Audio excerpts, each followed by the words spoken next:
نحمده ونصلي على رسوله الكريم اما بعد فاعوذ باللہ من الشیطان الرجیم بسم اللہ الرحمن الرحیم۔ آج کی یہ ویڈیو مساجد اور نماز پڑھنے کے مقامات کے بیان کے متعلق ہے۔ اس سلسلے کی پہلی حدیث کا عنوان ہے نبی صلی اللہ علیہ وآلہ وسلم کا بیت اللہ کے اندر نماز پڑھنا۔ حضرت عبداللہ ابن عباس رضی اللہ تعالیٰ عنہ فرماتے ہیں کہ فتح مکہ کے دن جب سرور کائنات صلی اللہ علیہ وآلہ وسلم بیت اللہ میں داخل ہوئے تو اس کے چاروں کونوں میں جا کر دعا کی اور بغیر نماز پڑھے باہر نکل آئے، اور پھر باہر آ کر کعبہ کے سامنے آپ نے 2 رکعت نماز پڑھی اور فرمایا کہ یہی قبلہ ہے۔ بخاری اور مسلم شریف کی حدیث ہے۔ حضرت عبداللہ بن عمر رضی اللہ تعالیٰ عنہ فرماتے ہیں کہ فتح مکہ کے روز سرور کائنات صلی اللہ علیہ وآلہ وسلم اسامہ ابن زید، عثمان ابن طلحہ حجبی اور بلال ابن رباح رضی اللہ تعالیٰ عنہ خانہ کعبہ کے اندر داخل ہوئے، اور حضرت بلال یا پھر حضرت عثمان رضی اللہ تعالیٰ عنہ نے اندر سے دروازہ بند کر لیا تاکہ رش کی وجہ سے اندر لوگوں کا ہجوم نہ لگ جائے۔ رسول اللہ صلی اللہ علیہ وآلہ وسلم تھوڑی دیر تک اندر دعا وغیرہ میں مصروف رہے۔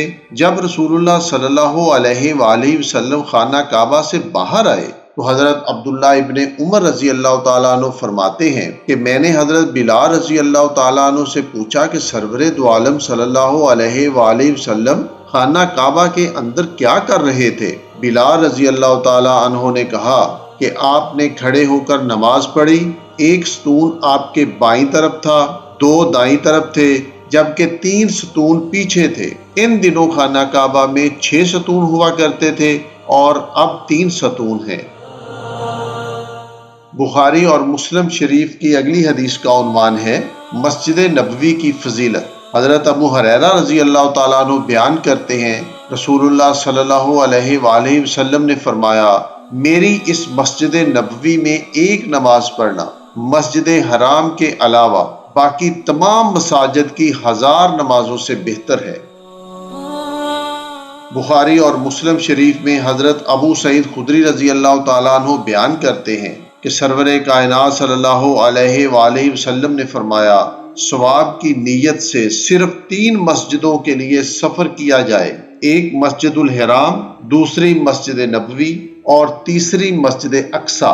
معزز سامعین، اولیاء اللہ کی قبروں کی زیارت کرنے اور متبرک مقامات پر جانے کے سلسلہ میں علماء کرام کے ہاں کافی اختلاف پایا جاتا ہے، چنانچہ بعض حضرات نے تو اسے جائز قرار دیا ہے اور بعض حضرات کی یہ رائے ہے کہ یہ حرام ہے، یعنی صرف اولیاء اللہ کے مزارات کی زیارت کرنے اور متبرک مقامات پر پہنچ کر حصول برکت کی خاطر سفر کرنا جائز نہیں ہے۔ کسی جگہ کو خصوصاً متبرک سمجھنا، وہاں حاضری کو افضل سمجھنا اور خصوصی ثواب کی نیت سے دور دراز کا سفر کر کے وہاں جانا جائز نہیں، خواہ وہ مسجد ہو یا کوئی قبر وغیرہ ہو۔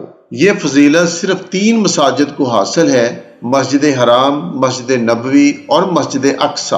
صرف ان 3 مساجد کی زیارت کے لیے اور وہاں اللہ کی نزدیکی حاصل کرنے کی نیت سے سفر کر کے جانا جائز ہے۔ ان کے علاوہ کسی اور مسجد یا قبر وغیرہ کے ساتھ ان جیسا خصوصی سلوک کرنا ان 3 افضل مساجد کی توہین ہے، جو قطعاً جائز نہیں۔ البتہ کسی عمارت یا مسجد یا قبر کو تاریخی نقطۂ نگاہ سے دیکھنے جانا یا سیاحت کے طور پر وہاں گھومنا پھرنا جائز ہے، کیونکہ یہ شرعی مسئلہ نہیں۔ مثلا کوئی شخص شاہی مسجد یا تاج محل وغیرہ دیکھنے جائے جس میں اللہ تعالیٰ کا تقرب اور ثواب کا ارادہ نہ ہو، باقی اللہ اور اس کا رسول ہی بہتر جانتے ہیں کہ درست کیا ہے۔ بخاری اور مسلم شریف کی اگلی حدیث ریاض الجنہ کے بارے میں ہے۔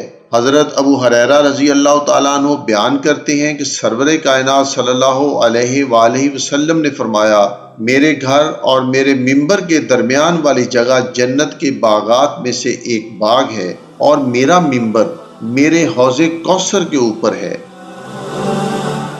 بخاری اور مسلم شریف کی اگلی حدیث کا عنوان ہے آپ صلی اللہ علیہ وآلہ وسلم کا مسجد قباء تشریف لے جانا۔ حضرت عبداللہ ابن عمر رضی اللہ تعالیٰ عنہ فرماتے ہیں کہ سرور کائنات صلی اللہ علیہ وآلہ وسلم ہر ہفتے پیدل یا سواری پر مسجد قباء تشریف لے جاتے تھے اور اس مسجد میں 2 رکعت نماز پڑھتے تھے۔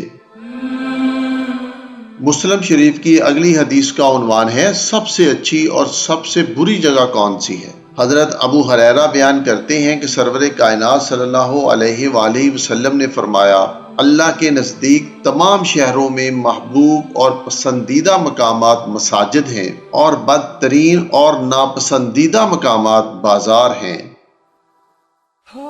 بخاری اور مسلم شریف کی اگلی حدیث کا عنوان ہے مساجد تعمیر کرنے والوں کے لیے انعام۔ حضرت عثمان غنی رضی اللہ تعالیٰ عنہ بیان کرتے ہیں کہ سرور کائنات صلی اللہ علیہ وآلہ وسلم نے فرمایا، جو آدمی اللہ کے لیے مسجد بناتا ہے تو اللہ تعالیٰ اس کے لیے جنت میں گھر بنا دیتا ہے۔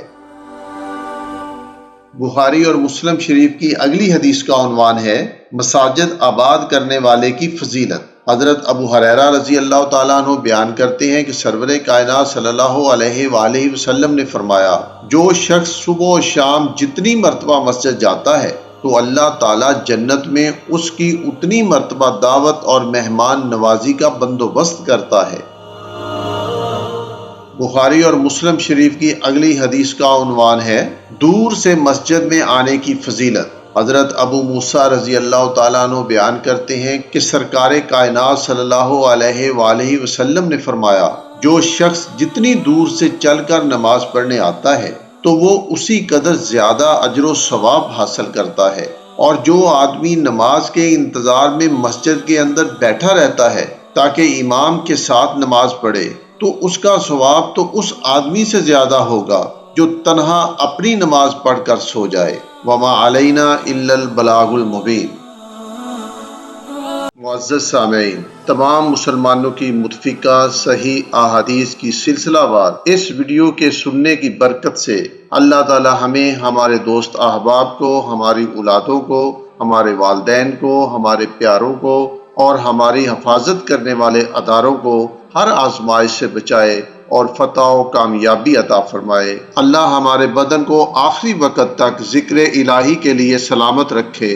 اللہ ہمارے مرحومین کی بخشش فرمائے اور ان کی